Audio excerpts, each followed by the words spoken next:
Good morning, everyone. Got my coffee here, got my microphone on, got my guitar out,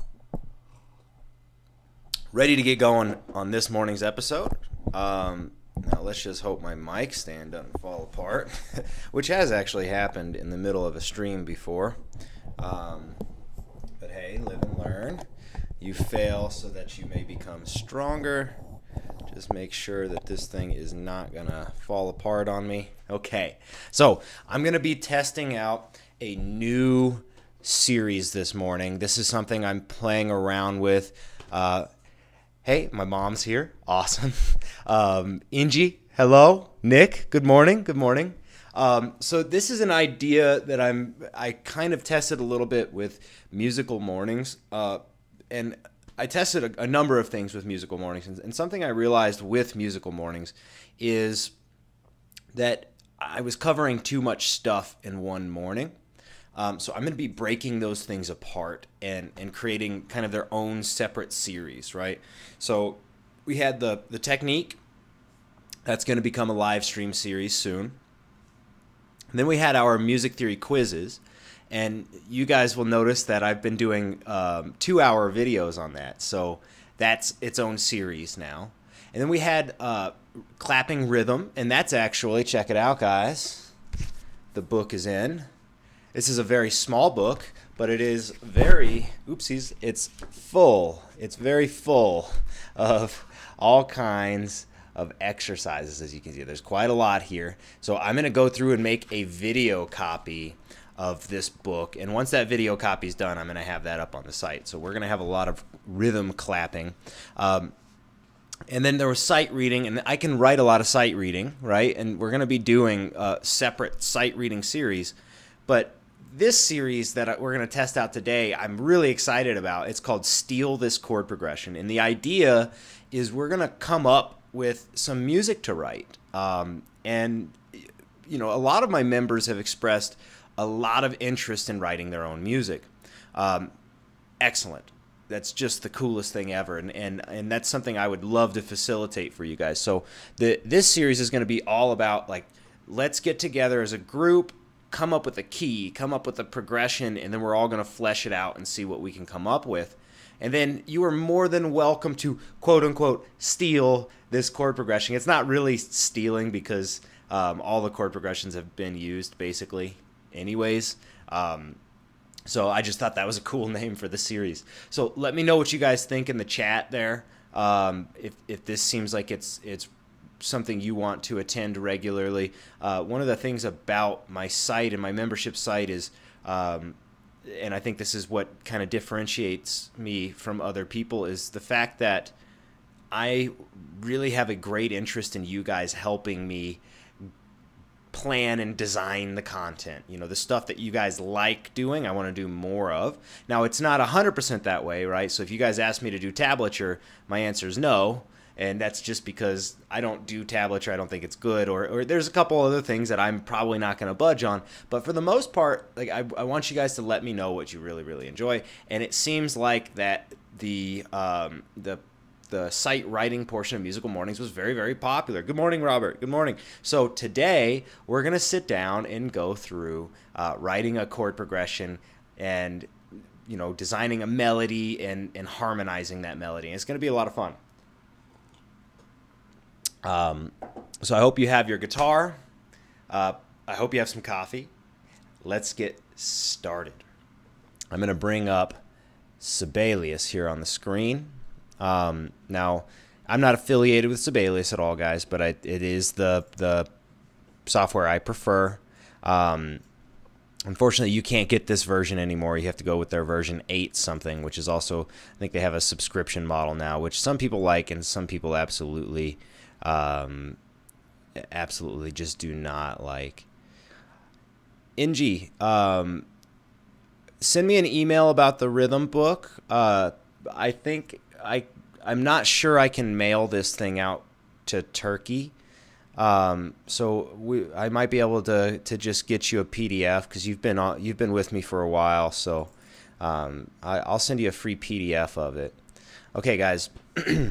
So we're gonna pick a key. I'm gonna give you guys two choices today on which key, and I'm gonna give you guys a few moments to type in your answer down in the chat, because I do want this to be a very, very interactive thing. So we're gonna pick either C major or A minor. So I'm gonna type that.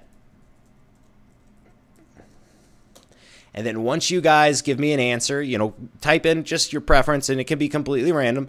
I mean, just pick one, and I'll bring the scale up on the screen, and then we'll talk about kind of, you know, what's going on with the scale, and how we can't maybe write a melody that we can then turn around and harmonize. So let me know down in the chat. Let me know down in the chat if you want C major or A minor today. And I've got my guitar here in my hand. Nick says C major, so let's go with C major. Good choice, Nick. Now the reason I put those two as the choice is it's basically that's an easier scale to work in. No accidentals, etc., etc. So let's take a look real quick at the C major scale. Right, so we have C, D, E, F, G, A, B, and C again. Okay, so what I'm going to do is I'm going to leave that up there so that we can use it as a reference. Right, so I'm not just writing a chord progression with you guys. I'm showing you guys how to sit down and look at your building blocks so that you can eventually write your own chord progressions. Right, and also, you know, it doesn't hurt to label your scale degrees at first. So I'm going to go ahead and just say, all right, like here's 1, here's 2, here's 3, here's 4, here's 5, here is 6, here is 7, and of course after that we have 1 again, right? Oop, not 11, but 1. So where did that 1 disappear to? Here it is. Let's move that over here, right? So they're a little, you know, they're not perfectly lined up, but there's our 1 through 7. Okay, so the first thing that we're going to do here is we're going to start with the method of actually just coming up with a melody that we like first.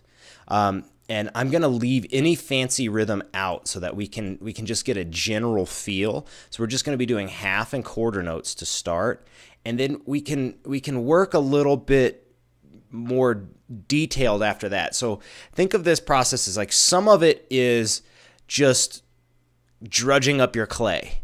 And after you drudge up the clay, it's like you don't just leave a big blob of clay there, right? So you have to actually refine it from there. So we're just going to start with half notes and quarter notes. And I think it's generally a good idea, at least at the beginning of this type of process when we're all new to it, we need to just start with C, right? So this is the C that you have on the first fret of your B string, right? So we have this C, and we're going to do it just as a half note. So let's do like half note, quarter note for this first bit. And I'm just thinking like I might just noodle for a second. So if we're doing 1, 2, 3, 4, right?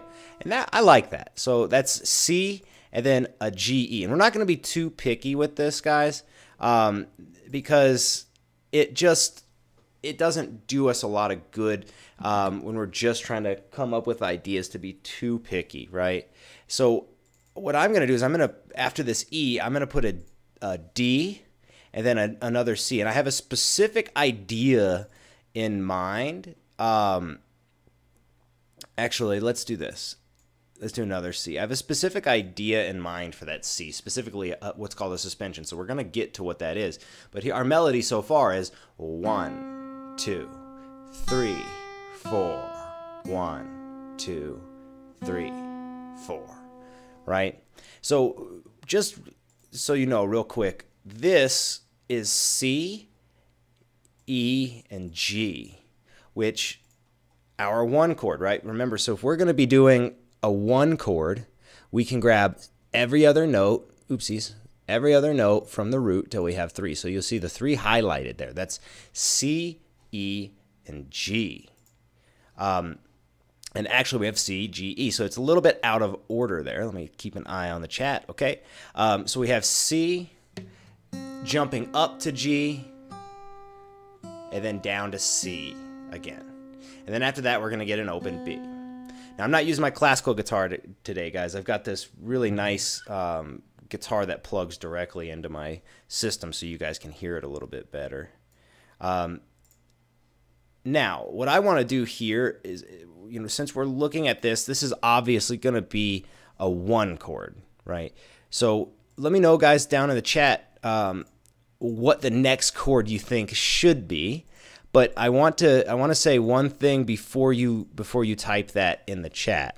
I want to treat this first C as what's called an accented non-chord tone. It's not exactly a suspension, but it's an accented non-chord tone. So this note is not going to belong to the next chord, right? It's just there so that it creates a feeling of something not being resolved, right? Good morning, George. Good morning. So if this C is not going to be resolved, then we're going to need to pick a chord that involves the 7, our B, right? Let us know down in the chat what you think a good chord might be for that while I begin to craft the melody a little bit further. So, of course, we're going 1. We're going to have another chord here. And it has to involve that 7th scale degree because we have C resolving down here. But after that, we have a good bit of leeway. So I'm going to copy this measure over so that we have that kind of to use as a guideline. I don't want to use the C as our chord, however, right? So this will just be another triad that we're outlining. But maybe we go for like a 2. So we could grab the A, then the F, and the D. So our overall melody from the beginning would sound like this. 1, 2, 3, 4, 1, 2, 3, 4, 1, 2, 3, 4, 1, 2, 3, 4. And then that D will actually be the technical definition of a suspension. So let me check the chat real quick, guys. Good morning, Dylan. Dylan, you read my mind, man. Let's do 5. 5 is a great chord for that type of suspension. So good job, Dylan. We're doing 5. We may even make it a 5/7, but for now, remember, we're just kind of drudging up clay here. We don't need to get too picky, and sometimes when you're writing, guys, I think it's a healthy thing to assume right off the bat that this isn't going to be a masterpiece. And if you do that, then you can get more notes on the page and you can get closer to actually turning it into a masterpiece. But for now, just don't be afraid to get notes on the page. And then we're going to do another 1 at the end, right? So we have 1, 5, 2, 1, which, more often you're going to see an actual 1, 2, 5, 1 as a progression. But I like the 1, 5, 2, 1 myself. And, there are some types of progressions that I just prefer personally, and it's not really anything other than a personal preference. So now what we need to do is we need to start to harmonize these things, right? So real quick before we start that, I'm going to just take that off the screen and just show you kind of how I'm playing this. So we're starting with that C, first of the B, right? And then we go G, E, C. So first of the B, then third of the high E, then our open high E, and then back to first of the B, and then we've got an open B after that. And then when we get to the 2 chord, of course 2 is our D minor here, right? And you'll see that the low note, and actually let me just, real quick, let me apologize, because this is actually a 2, 6, 4 chord, and I'll explain why in just a moment. But a 2 chord is our D and F and A. So let me bring this sheet music back on the screen. So we have D, F, and A. Right, but you'll notice the low note down here is A, right? And that's why it's called a 6/4. This is in second inversion. And if you want to know what the reason is behind this fraction, it's actually fairly straightforward. So we have A, D is the 4th note above that, and F is the 6th note above that. So let me take that off the screen, and let's just think about this kind of more visually for a second. So we have A, B, C, D. There's our 4. E, F, there's our 6. That's the reason that we have those types of fractions for inversions, right?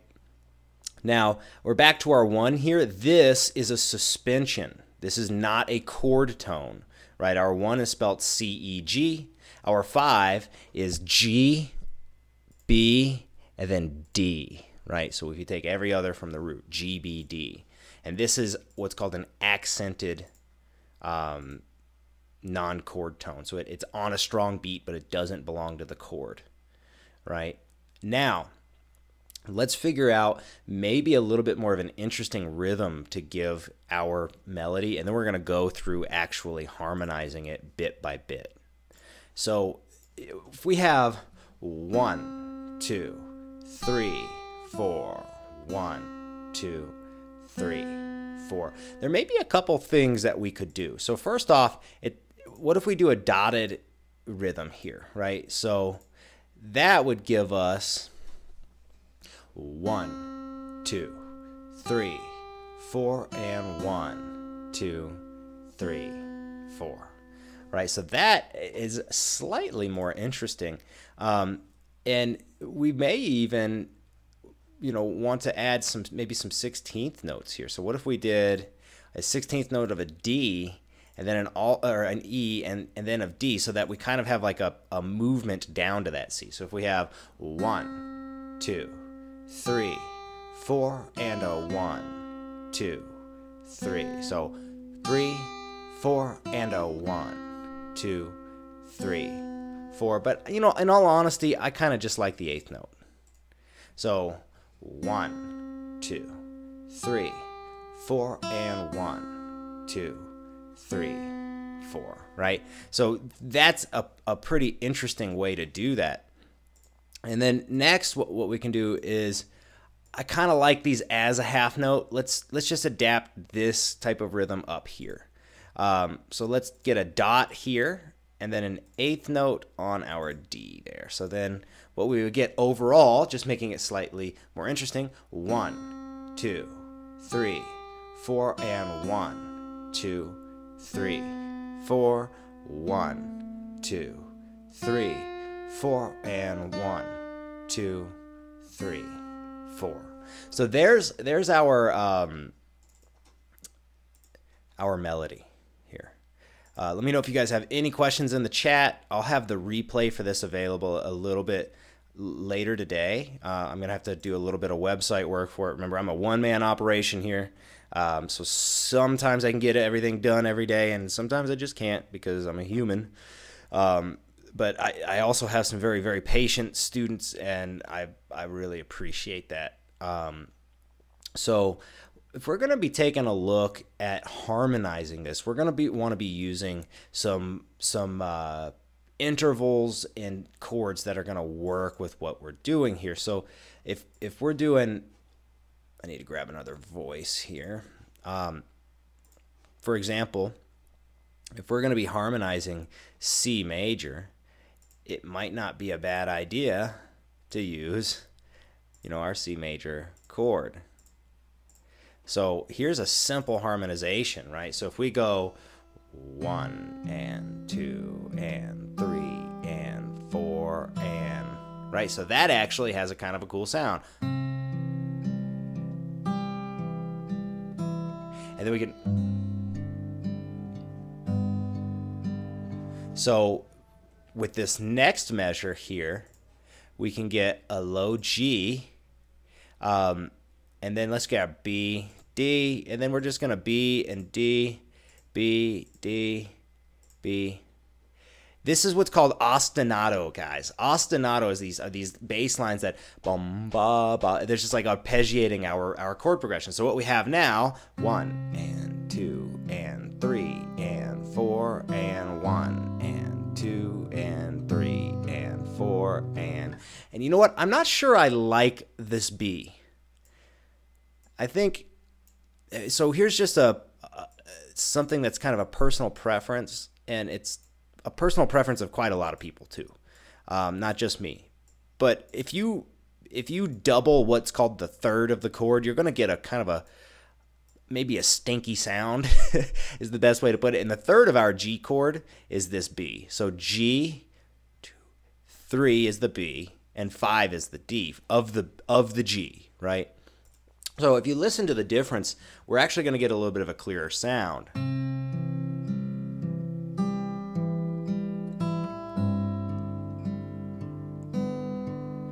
Much clearer sound, much clearer sound.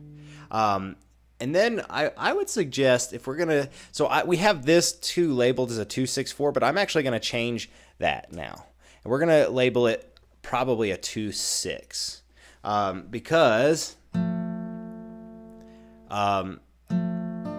is that what we want? Maybe, maybe not. Maybe we want it as just a 2. No, I don't like that.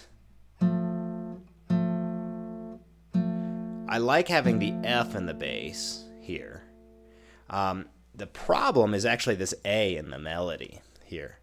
And the issue that I'm having with it is that when we're just hitting an open 5th there. And we don't really have much places for the bass to go. So we may want to actually change our melody so that we get a D here. So the melody then becomes 1, 2, 3, 4, and 1, 2, 3, 4, right? That might be an option, or we may even want to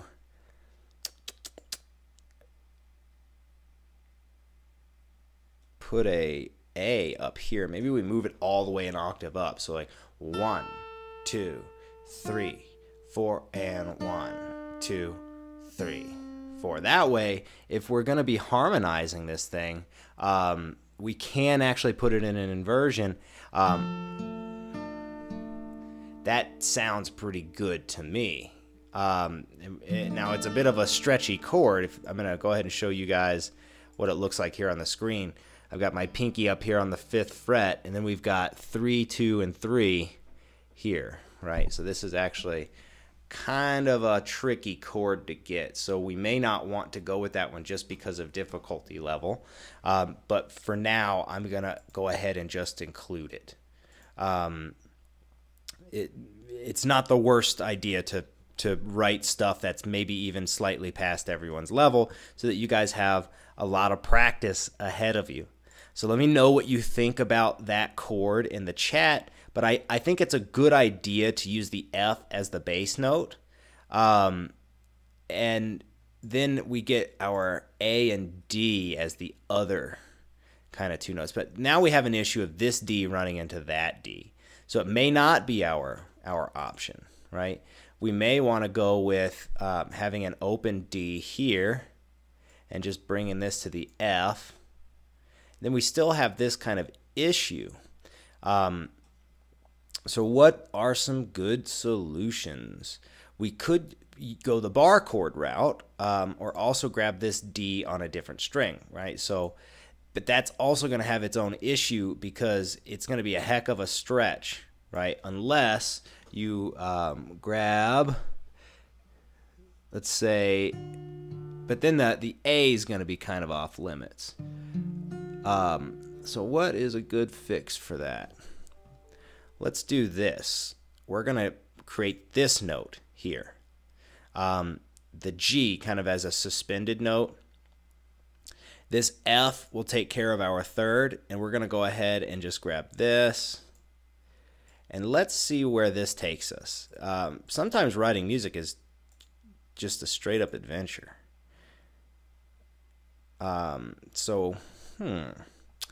We could actually last second change it to an open B, which would give us technically a 7 chord, right? So this measure, if we played it like this, which is, I think this is a good compromise, we'd have our open D, and then we get this resolution, and then we get an open B, and then we'd get, right, and that's a really good suspension. We also have this G here. So we may even want to say, all right, let's do this. What about that? No, let's do open B, then open G. Right, so let me run you guys through this real quick. And of course, I'm just noodling this out live in front of you guys. So this is something just to kind of follow along in terms of what's my thought process going. What kind of thought process am I going through? Try to adapt that and play with this on your own. So what we're doing with that last measure is I'm going to use my pinky to get this G, which is the 3rd fret of the high E. And then we're going to have A, D, A, and then we're going to resolve that G down to an F. Then we're going to go A, B, and then we'll grab open G and D, and then we're going to grab our C. Right? And that last bit is quite simple. We're just going to be using that C major chord. So bum, ba, da, da, and then finally we're going to end that with 2 octaves. So let's take a listen to what this is going to sound like, guys. So we start with this. Let me put this on the screen. Sorry, sometimes I forget to do that portion. And I'm going to slightly move it so that you can kind of see my hand here. Let me know if you guys have any issues with the camera angle or anything like that. Now we're starting with our C, and then we're going up to that G, right?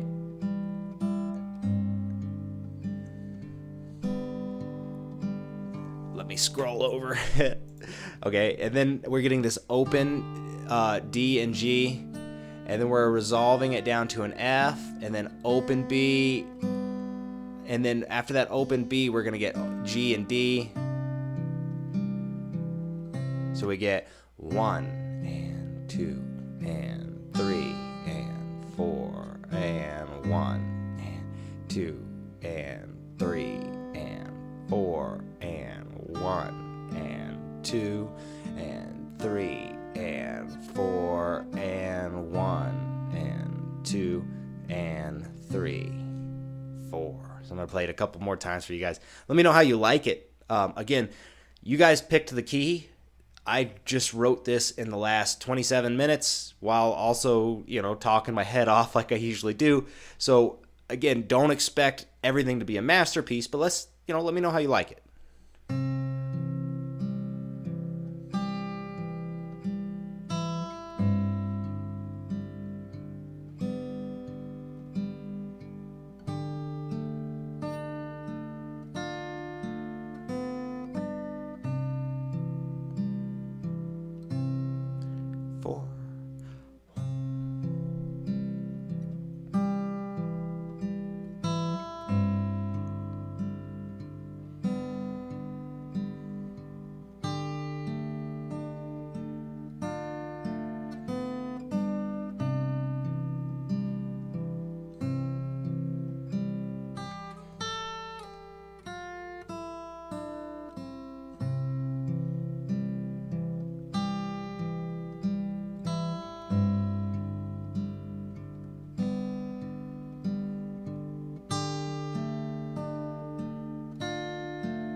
Just kind of improvising the melody a little bit.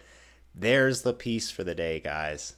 Let me know how much you like it in the chat. I'm going to have this up for a rerun in the members area once I have, everything kind of lined up properly. It takes me sometimes a couple minutes to get things like that done because I have to do some back-end web work. And I am a music teacher, not a web designer, so my web design skills, I made my website, but, oh man, it was a heck of a learning curve for me. And I'm sure George has something to say about that because George is a computer guy. So, guys, let me know if this is worth it to you. I had fun with this episode, and I think, the piece that we came up with was kind of pretty, right? Again, don't expect masterpieces because this is just a way to get you guys noodling over. And of course, this is named steal my chord progression. I want you guys to take this stuff and use it for yourselves. I am not the type of person that turns into Gollum with his writing. You know, my precious, don't take it. It's all yours, guys. It's all yours. Angie says we need to study voicing more. Of course, yes. And also something else that I'm going to be doing is, it seems like people really enjoy the analysis of other classical pieces. So I think tomorrow what I'm going to be doing is taking apart some more of either Fernando Sor or some Francisco Tárrega and checking out, you know, what are the nuts and bolts. Now, here's something really cool that's making me very excited, guys. I had put up a Dojo discussion as a replacement for the Facebook group that I had going. I had to leave Facebook. I'm not big on this social media stuff. I only like YouTube. YouTube's the only social media that I use. So I put up a Dojo discussion board so that we all have a place to kind of share with each other. So if you guys make a chord progression based off of this, upload it to your YouTube channel and set it as unlisted if you don't want the public to see it. And then you can post a link to the Dojo members in the discussion, and we can all check out what we've done with this chord progression. So let's see what we can write with this. You know, this is a fun activity to write music. George says he likes this. Robert says he likes this. Nick says he likes it. So excellent, guys. Excellent. Now, if any of this stuff is, you know, feeling like it's a little bit too far to grasp, I would really, really urge you to take a look at, you know, the hour-long music theory video just to get the nuts and bolts of it. And then just sit down, go through the video a couple times, and just try your best to make your own version of this. It's okay to screw up. I'm going to say that 2 times. It's okay to screw up. Now I'm going to say it a little bit different. It's absolutely crucial that you screw up. The only way to learn is if you're not afraid to roll these sleeves up and just try it. So the way that we the way that we picked the chords, just a quick run through. So we picked the root note of the chords. So we had a 1, then a 5, then a 2, then a 1. So the way that we build those chords is the 1 is built off of the C. So we have C, E, G. You take that root and then every other note from the root till you have the triad. And then those are the notes that you have to work with. Then the 5, you do the same thing, but you start on the 5th scale degree. So if I put this up here, if we take a look, our 1 is here, right? So there's our 1. We would take the 3 and the 5 as well to get every other note from the root. Now next we said 5 was our chord. So we went 5, 7, and then over here would be 2. So we're going to grab this 2. That's every other note from the root, G, B, D, which we have G, D, G, and B, right? So those are all G's, B's, and D's. And then we had 2, right? So 2 is the D. Here's every other from the D. 2, 4, 6, right? And at the end of that measure, we kind of added in an open B, which doesn't belong to the chord, and a D. Kind of hint, actually right here, this end of the measure here, that's actually our 5 chord again, G, B, D, right? And then back to 1, which gives us C, E, G. So just kind of roll up your sleeves, guys. Make sure that you're just not afraid of it. I will tell you, I've written way more crap than I've written good stuff. And I'm still working on writing. I have my own kind of YouTube channel that I use as a improvisational practice journal for myself called Spaceships Live, where I use my looper with my guitar and 5-string cello, and I'm just picking a chord progression and improvising through it. And, you know, some of it's good, some of it's not as good. Don't be afraid to screw up, guys. Make sure that you understand part of the healthy process of getting better is that you've screwed up. And I promise you this, I've screwed up way more than anybody watching this, at least on my guitar. So let me know if you have any questions, guys. Welcome to all the new members. We've got plenty of new members rolling into the site, which is very encouraging for me. It's looking like by the end of the summer, this website could be my full-time income. Most of my income is from just teaching one-on-one, right? The vast majority of it is teaching classical guitar and fingerstyle guitar students run it one-on-one. But it looks like the website's picking up. I'm going to be putting so much effort into this thing. It's crazy. I'm off to make the video of this book here, guys. Angie, send me an email to remind me to send you the PDF. If anybody in this live episode wants the PDF to take a look at, let me know. If you want the hard copy, of course, if you're a Dojo hero, you will be getting the hard copy of this in the mail. And yeah, I mean, that's just bottom line with that. If you want to pre-order a hard copy and you're not a Dojo hero at the $25 a month level, then I'll have a place where you can order this off my website, or it will be on Amazon as well. So without further ado, guys, go practice, have fun with this. And if you write something you like, please post a link so everybody can see it in the Dojo discussion. Don't be afraid of getting criticized. The Dojo discussion is supposed to be a place of safety, a place of creativity. We're not gonna be having a musical pissing contest, right? We're just there to support each other, and just know that there's a support system in this process. So, all right, guys, great seeing you.